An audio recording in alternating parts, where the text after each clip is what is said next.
હાલ 35 વર્ષનો રેકોર્ડ તૂટી ગયાના ખબર સામે આવી રહ્યા છે। કેરળ બાદ દક્ષિણ પશ્ચિમ ચોમાસાએ મહારાષ્ટ્રમાં પણ સમય પહેલા દસ્તક આપી દીધી છે। હવામાન વિભાગે જણાવ્યું છે કે આગામી 2 થી 3 દિવસમાં ચોમાસું મુંબઈ પહોંચી શકે છે, જેની અસરથી રાજ્યના અનેક ભાગોમાં મુશળધાર વરસાદની ચેતવણી અપાય છે। આ મુંબઈમાં મધરાતથી જ સતત પડી રહેલા વરસાદના કારણે સોમવારે સવારે ટ્રેનો પર પણ અસર જોવા મળી રહી છે। મધ્ય રેલવેની મેઇન લાઇન પર કલ્યાણ તરફ જતી ધીમી લોકલ ટ્રેનો 5 મિનિટ મોડી છે અને જ્યારે છત્રપતિ શિવાજી મહારાજ ટર્મિનસ તરફ જતી આ ફાસ્ટ ટ્રેનમાં સરેરાશ 10 મિનિટ લેટ મળી રહી છે।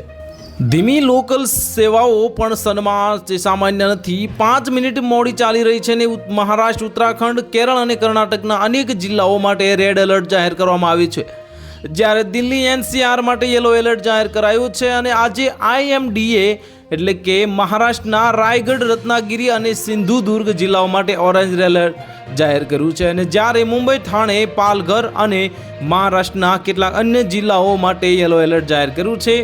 આગામી 3 થી 4 કલાકમાં રાજ્યના કેટલાક જિલ્લાઓમાં 50 થી 60 કિલોમીટર પ્રતિ કલાકની ઝડપે પવન ફૂંકાઈ શકે છે અને ગાજવીજ સાથે ભારે પવનની વરસાદની શક્યતા છે અને પ્રશાસને નાગરિકોને સતર્ક રહેવાની અપીલ કરી છે અને હવામાન વિભાગના જણાવ્યા મુજબ કર્ણાટક એટલે કે બેંગલુરુ સહિત આંધ્રપ્રદેશના કેટલાક ભાગો, તમિલનાડુના બાકી ભાગો અને પૂર્વોત્તરમાં આગામી 3 થી 4 દિવસમાં ચોમાસું આગળ વધશે, જ્યારે દક્ષિણ પશ્ચિમ ચોમાસું મહારાષ્ટ્ર પહોંચી ગયું છે અને છેલ્લા 35 વર્ષનો રેકોર્ડ તૂટ્યો છે।